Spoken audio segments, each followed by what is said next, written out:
Assalamualaikum warahmatullahi wabarakatuh. Ketemu lagi dengan saya Doni Free di channel Sudut Malam nih. Apa kabar kalian semuanya? Puasanya gimana nih? Pasti masih kuat kan? Masih semangat nih. Bentar lagi Lebaran, kita akan meraih kemenangan. Wah, mantap. Oke, buat kalian yang baru nemu channel ini atau baru nemu video ini, jangan lupa di subscribe terlebih dahulu. Dan buat kalian yang sudah subscribe nih, jangan lupa absen nih sebelum kita mulai ke ceritanya gitu. Jadi mungkin nggak usah panjang lebar lagi, kita langsung menuju ke ceritanya.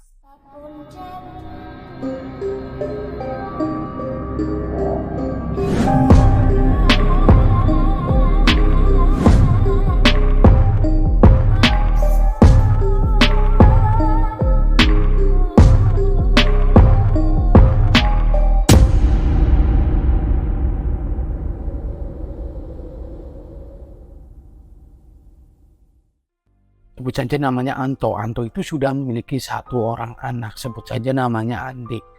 Dan Anto ini dia itu memiliki adik, sebut saja namanya si Heru. Dan si Heru ini juga sudah berkeluarga nih, tetapi dia itu belum memiliki anak. Dan si Heru ini pun dia itu memilih bekerja itu di luar kota atau merantau, tepatnya di kota Jakarta. Dan si Heru ini dia itu berdagang bakso pangkalan. Nah di sana pada setiap kali liburan semester si Andik ini atau anak dari kakaknya, Andik ini dia itu baru saja kelas 3 SMP, jadi sebentar lagi dia mau lulus nih. Setiap kali liburan semester, si Andik ini pasti selalu diajakin nih buat ke Jakarta, buat bantuin omnya si Heru ini berdagang di sana. Nah pada liburan semester terakhir itu si Andik pulang nih, pulang ke kampung halamannya lagi karena liburannya sudah selesai. Di situ dia itu menceritakan kepada Pak Anto atau kepada bapaknya bahwasannya usahanya omnya atau milik Heru ini itu lagi sepi banget. Nah di sini jelas saja nih si Anto kok jadi bingung gitu loh. Usahanya lagi sepi, ngapain kemarin kok ngajakin si Andik ini buat ke Jakarta, buat bantuin dia dagang di sana gitu loh. Tetapi ya mungkin pikirannya Pak Anto ini karena si Heru ini kan omnya si Andik, mungkin saja karena dia itu sayang sama Andik, kangen sama Andik, pengen gitu kan ngejalani hari sama Andik. Akhirnya Andik diajaknya ke Jakarta gitu. Dan menurut penuturan si Andik, setiap saat nih ketika dia itu di Jakarta pada liburan semester itu, dia itu malah nggak boleh bantuin omnya. Jadi dia di sana itu bener-bener hidupnya itu dikasih senang terus gitu loh, kayak jalan-jalan, pokoknya segala hal apa yang diminta sama si Andik itu selalu dikasih sama si Heru, sama si umnya si Andik.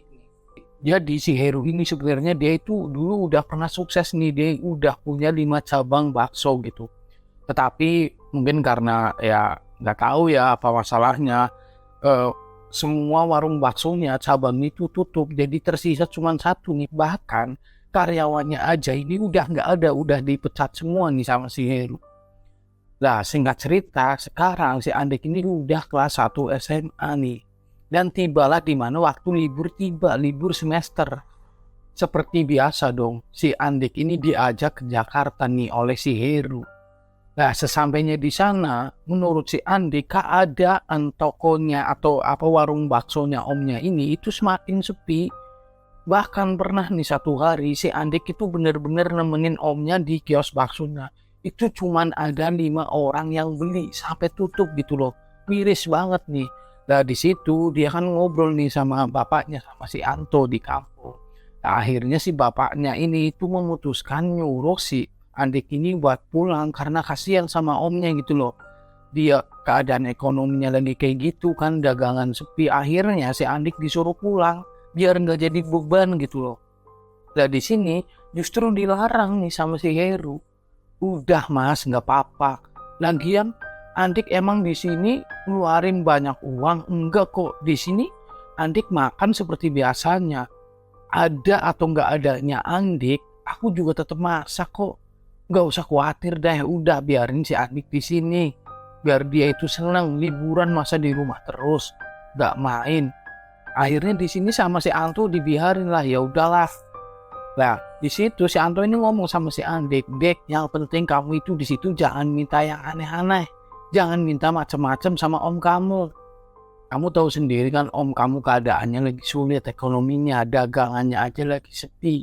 Jadi kamu gak usah macem-macem, udah kamu di situ fokus bantuin om kamu. Di sini Andik ya oke lah gitu kan. Nah di suatu ketika si Andik ini ngerasa bosen banget karena dia mau bantuin omnya tetapi nggak boleh nih sama omnya, lagian juga kiosnya itu sepi banget. Akhirnya di sini si Heru ini malah nyuruh si Rini ini istrinya si Heru buat ngajak si Andik ini jalan-jalan. Pokoknya seharian si Andik ini jalan-jalan dan Andik juga heran nih padahal keadaan kiosnya kan sepi. Lah omnya ini dia beliin dia baju, handphone baru dan lain sebagainya. Pokoknya si Andik diajak jalan-jalan, diajak seneng terus sama si Rini atau sama si tantenya gitu. Nah akhirnya di suatu hari nih si omnya ini, si Heru ini berpamitan kepada si istrinya, kepada si Rini dan si Andik bahwasannya si Heru ini mau pergi dan ini akan lama lah 5 hari. Jadi di sini kios baksonya si Heru itu ditutup sementara.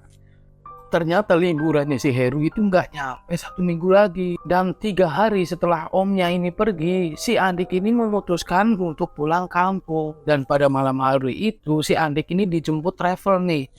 Dia pun akhirnya memutuskan pulang ke kampung. Nah, tetapi pada saat si Andik ini udah nyampe rumah, dia itu bingung banget loh.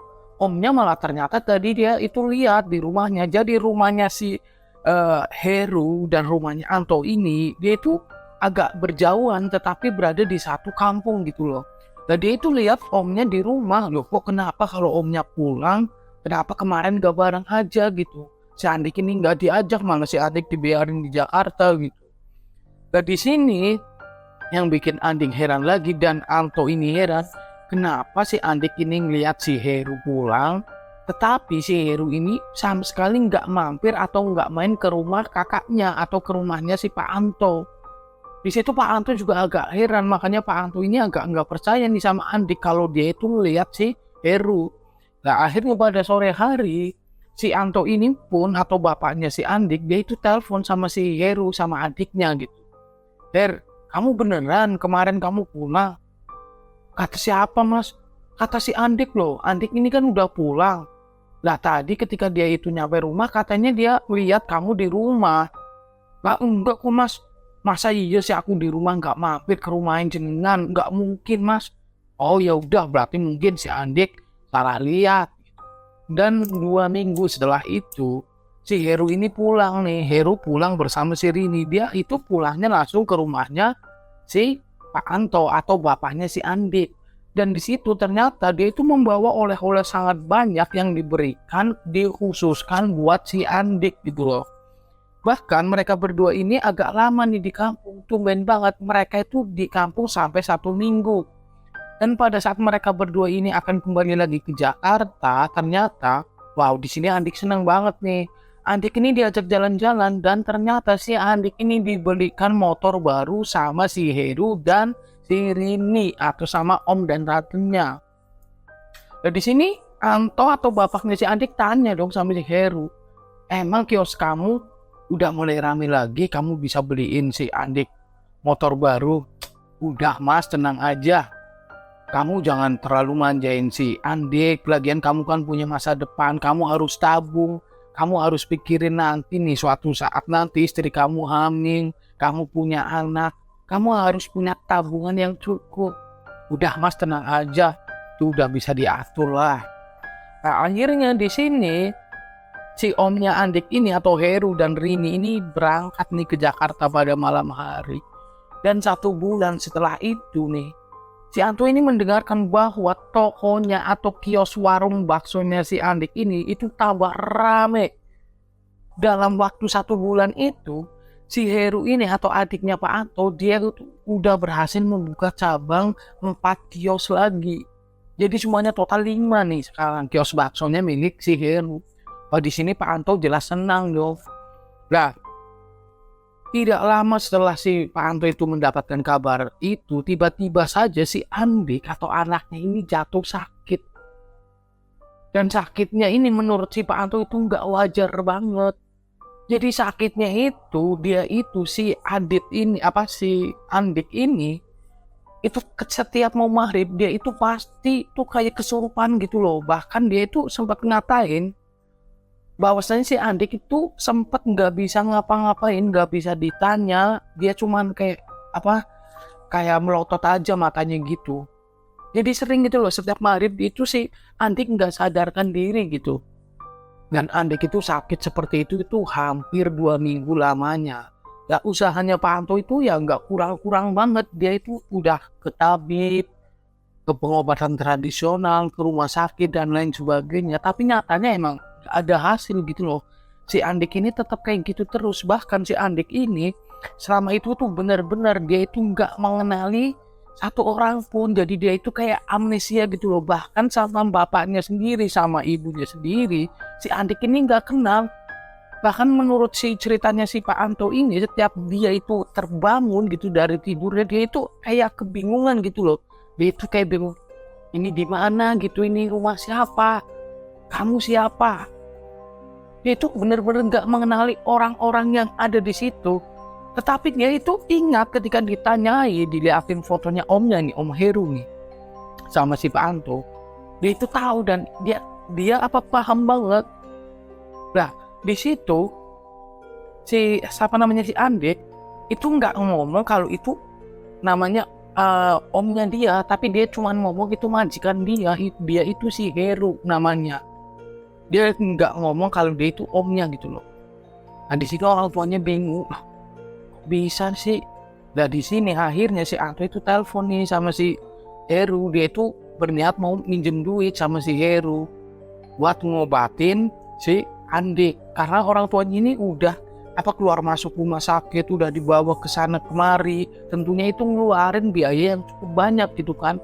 Dan posisinya si Pak Anto ini di rumah dia itu hanya bekerja sebagai tukang ojek, ya pendapatannya nggak pasti gitulah. Nah dan akhirnya pada malam hari itu juga tuh Pak Anto itu ditransfer, dikirimin duit nih sama si Heru sebesar 10 juta rupiah. Dan Pak Anto ini niatnya besok nih dia bakalan bawa si Andik ini ke rumah sakit.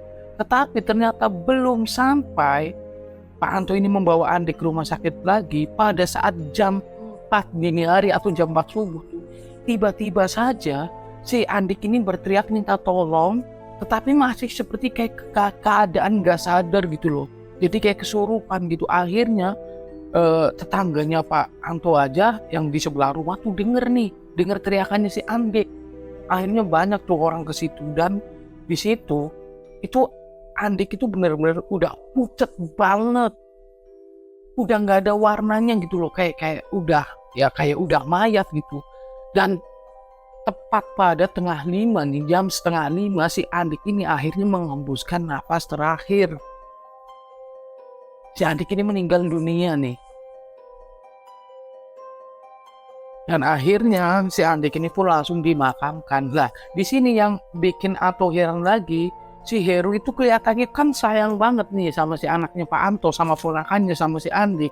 Tapi ketika dia itu mendapatkan kabar bahwasannya Andik meninggal dunia, itu sampai si Andik dimakamkan dan sampai peringatan 7 hari meninggalnya si Andik, si Heru ataupun si Rini itu benar-benar nggak ada yang pulang sama sekali. Di sini Pak Anto juga agak kecewa sih. Kenapa sih gitu loh. Nah, ternyata 1 bulan setelah itu si Pak Anto ini mendengar kabar lagi bahwasannya si Andik ini sekarang cabang warung baksonya itu udah jadi 10. Udah rame banget. Dan 1 bulan kemudian akhirnya si Heru ini bersama si Rini itu pun pulang. Dan di situ ketika mereka pulang pun mereka nggak datang ke rumahnya si Anto. Jadi di sini Pak Anto itu kayak bertanya-tanya kenapa sih. Biasanya kalau si Heru pulang pasti dia itu bahkan sering banget pulangnya langsung ke rumahnya si Pak Anto, karena Pak Anto ini rumah yang di depan dari Pak Anto itu adalah rumah peninggalan orang tua mereka berdua gitu. Nah tetapi ini kok pulang malah dia itu sama sekali nggak mampir gitu. Nah ini kata tangganya Pak Anto nih, si Heru ini bawa mobil, sekarang penampilannya udah keren banget, udah wah gitu. Dan di sini akhirnya walaupun si Pak Anto ini adalah kakaknya si Heru, dia itu kayak ngalah gitu loh. Akhirnya dia yang datang ke rumahnya si Heru. Nah di situ ya nggak ada masalah sama sekali sih, disambut juga tuh Pak Anto datang ke situ, dibikinin minum dan lain sebagainya. Si Heru juga sempat dia mengatakan permintaan maafnya pada Pak Anto atau kepada kakaknya, karena pada saat si Andik meninggal dia itu nggak bisa pulang karena pada saat itu dia mengatakan bahwasannya dia itu sedang berada di luar kota, dia sedang mengurus warung bakso cabangnya gitu. Di sini akhirnya dimaklumi nih sama si Anto. Ini dan si Heru itu berada di kampung itu selama 1 minggu, dan setelah 1 minggu itu akhirnya mereka berdua ini berangkat lagi ke Jakarta. Dan itu setelah kepulangan mereka berdua itu jadi lama banget, mereka itu nggak pernah mudik, bahkan Lebaran pun mereka berdua ini nggak mudik. Jadi menurut penuturannya Pak Anto ini 2 tahun nih, itu nggak tahu kenapa ini si Heru ini nggak pernah loh dulu kayak gini. Bahkan menurut si Pak Anto, Heru itu setiap bulan kadang itu bisa pulang sampai 3 kali. Itu bener-bener tuh setelah mudik yang terakhir itu si Heru itu 2 tahun nggak pulang gitu. Dan tibalah hingga di suatu hari tiba-tiba saja nih si Heru ini pulang, dan dia itu pulang langsung menuju rumahnya si Pak Anto. Di situ ketika Pak Anto keluar rumah, si Heru itu langsung nangis. Jadi nangisnya itu kencang banget dan kayak ngeluapin emosi gitu loh. Dan di situ Pak Anto bingung kan, akhirnya disuruh masuk nih si Heru. Dan kedatangan Heru juga itu sendirian pada saat itu, dia itu nggak bersama si Rini. Nah akhirnya dia masuk di rumahnya, dan istrinya si Pak Anto ini membuatkan minum. Dan ternyata si Pak Heru juga pada saat itu belum makan. Dia ngomong katanya bahwasannya dia itu belum makan selama 3 hari. Nah di sini Pak Anto ikut nangis gitu loh, kok bisa sih, kasihan banget nih adik gue, mungkin kayak gitu kan. Padahal menurut cerita kan dia udah kaya, sekarang jadi kayak gini dalam kurun waktu 2 tahun loh. Nah di sini akhirnya dia itu menceritakan bahwasannya semua cabang warung baksonya ini itu kebakaran semuanya. Dan itu nggak masuk akal banget, padahal cabang warung baksonya itu kan nggak berdempet gitu, nggak di satu lokasi, jauh-jauh gitu. Jadi semuanya 10 kios baksonya itu kebakar habis, nggak ada yang tersisa. Dia juga menuturkan bahwasannya istrinya si Rini ini dia itu gila setelah kejadian itu. Jadi setelah kejadian itu si Heru ini sempat bertahan 3 bulan nih. Dia menjadi bekerja di kuli bangunan karena dia emang udah gak punya pemasukan gitu kan. Dan termasuk mobilnya saja dan rumah yang ditempatin si Heru di sana juga ikut kebakar. Di sini Pak Anto heran banget, kok bisa sih? Emang ada orang yang gak suka sama kamu seniat itu mau nyelakain, mau ngehancurin hidup kamu gitu. Nah di sini setelah 3 bulan itu ternyata istrinya si Heru ini dia gantung diri nih dalam keadaan gila tuh. Nah setelah kepergian istrinya, si Heru ini pun langsung dia gimana lagi ya, dia kehilangan harta yang sangat banyak, kehilangan istri juga. Akhirnya dia memutuskan untuk pulang ke kampung. Dan di sini ada satu hal yang membuat Pak Anto ini kaget banget dan gak nyangka. Di sini Heru itu mengakui bahwasannya dia itu melakukan pesugihan, dan ternyata Andik inilah yang dijadikan tumbal oleh si Heru.